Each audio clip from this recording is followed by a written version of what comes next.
জাল birth certificate Pathankhali পঞ্চায়েতে। Birth certificate শুধু না, এবার দেখা যাচ্ছে ডেথ সার্টিফিকেট, সেটাও ভুয়ো, সেটাও জাল। সেই পাঠানখালী গ্রাম পঞ্চায়েতেই কতগুলো এরকম ভুয়ো ডেথ সার্টিফিকেট বললো। আমার সঙ্গে সোমরাজ রয়েছেন। সোমরাজ, ভুয়ো ডেথ সার্টিফিকেট, এ তো অবাক করা ব্যাপার, কতগুলো মিললো? দেখো, যেটা সূত্র মারফত জানা যাচ্ছে 510টি ভুয়ো ডেথ সার্টিফিকেট কলকাতা পুলিশ এবং দক্ষিণ চব্বিশ পরগনা জেলা প্রশাসনের পাঠানখালী গ্রাম পঞ্চায়েতে ভুয়ো জন্মের শংসাপত্র তদন্ত যখন শুরু হয়, তখন এই ভুয়ো ডেথ সার্টিফিকেটের তথ্য উঠে আসে এবং এই ডেথ সার্টিফিকেটগুলি বাতিল করার জন্য ইতিমধ্যেই স্বাস্থ্য দপ্তরকে চিঠি দিয়েছে দক্ষিণ চব্বিশ পরগনা জেলার মুখ্য স্বাস্থ্য আধিকারিক বলেই সূত্র মারফত খবর। তার কারণ, যে ডেথ সার্টিফিকেটগুলি উদ্ধার হয়েছে সেগুলির কোনো রেকর্ড নেই। যেমন ভাবে ভুয়ো জন্মের শংসাপত্র তৈরি করা হয়েছিল, তেমনি ভাবে ভুয়ো ডেথ সার্টিফিকেট তৈরি করা হয়েছে বলে এবং 510টি যে ডেথ সার্টিফিকেট। সোমরাজ, স্পষ্ট শুনতে পাচ্ছি না। সোমরাজ শুনতে পাচ্ছি না, হয়তো কোথাও নেটওয়ার্ক প্রবলেম হচ্ছে। 510টি ভুয়ো ডেথ সার্টিফিকেট বাতিলের জন্য এবার চিঠিও পাঠানো হয়েছে স্বাস্থ্য দপ্তরে। দক্ষিণ চব্বিশ পরগনা পুলিশ চিঠি পাঠিয়েছে চিফ রেজিস্ট্রার্স অফ বার্থস অ্যান্ড ডেথসকে।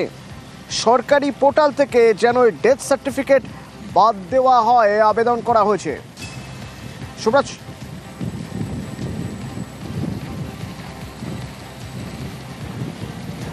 সার্টিফিকেটগুলির তথ্য উঠে আসে এবং তারপরেই 510টি ভুয়ো ডেথ সার্টিফিকেট সেগুলি অবিলম্বে সরকারি পোর্টাল থেকে বাদ দেওয়ার কথা বলেছেন দক্ষিণ চব্বিশ পরগনা জেলার মুখ্য স্বাস্থ্য আধিকারিক বা দক্ষিণ চব্বিশ পরগনা জেলার সিএমওইচ। তিনি স্বাস্থ্য দপ্তরের chief registrar of birth and ডেথকে এই ডেথ সার্টিফিকেটগুলি অবিলম্বে বাতিল করার কথা বলেছেন। ভুয়ো জন্মের শংসাপত্র যখন তদন্ত শুরু হয় পুলিশের তরফে, সেই সময় এই ডেথ সার্টিফিকেটগুলিও তথ্য উঠে আসে এবং তারপরেই দক্ষিণ চব্বিশ পরগনা জেলা প্রশাসন এবং পুলিশ যৌথভাবে তদন্ত করে এই ডেথ সার্টিফিকেটগুলি সম্পর্কে বিস্তারিত তথ্য পায়।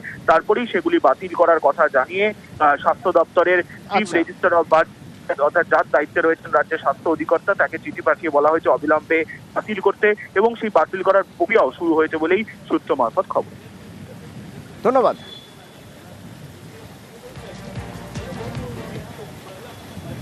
আর এই ভুয়ো বার্থ সার্টিফিকেটের কেসে এর আগে পঞ্চায়েত কর্মী গৌতম সর্দারকে গ্রেপ্তার করা হয়েছিল, এবার আরও একজনকে গ্রেপ্তার করা হলো। সে আবার একজন নার্সিংহোমের মালিক, তার নাম হচ্ছে রহমতুল্লাহ মোল্লা, সোনাখালীর বাসিন্দা। তো রহমতুল্লাহ মোল্লা কিভাবে এই ভুয়ো বার্থ সার্টিফিকেটের সঙ্গে জড়িত, আমার সঙ্গে অনুপ রয়েছে সরাসরি। অনুপ, আর রহমতুল্লাহ কিভাবে এই ঘটনার সঙ্গে, এই পুরো নেটওয়ার্কের সঙ্গে জড়িত, কিভাবে কাজ করতো সে? দেখো, পুলিশ সূত্রে যেটা আমরা জানতে পারছি, এই রহমতুল্লাহকে কিন্তু পুলিশ গত মঙ্গলবার রাতে গ্রেপ্তার করেছে। এই যে গৌতম সর্দার যে হচ্ছে যাকে গ্রেপ্তার করা হয়েছিল ভুয়ো জন্ম সার্টিফিকেট দেওয়ার জন্য, অস্থায়ী কর্মী পাঠানখালী যে অস্থায়ী হচ্ছে কর্মী, তিনি কিন্তু প্রায় 3,500 ভুয়ো হচ্ছে জন্ম সার্টিফিকেট দিয়েছিল। তাকে জিজ্ঞাসাবাদ করে কিন্তু এই রহমতুল্লাহর হচ্ছে নাম পায় এবং তারপরে কিন্তু গোসাবা থানা পুলিশ গত মঙ্গলবার তাকে কিন্তু গ্রেপ্তার করে তাকে কিন্তু আলিপুর আদালতে পাঠায় এবং 5 দিনের পুলিশ হেফাজতে তাদের নিয়েছে এবং আরও তদন্ত করার জন্য পুলিশ তাকে জিজ্ঞাসাবাদ করছে কী কারণে বা কার কাছ থেকে এই সার্টিফিকেট করা হয়েছিল এবং আর কার করে দেওয়া হয়েছিল সেগুলো কিন্তু তদন্ত শুরু করেছে।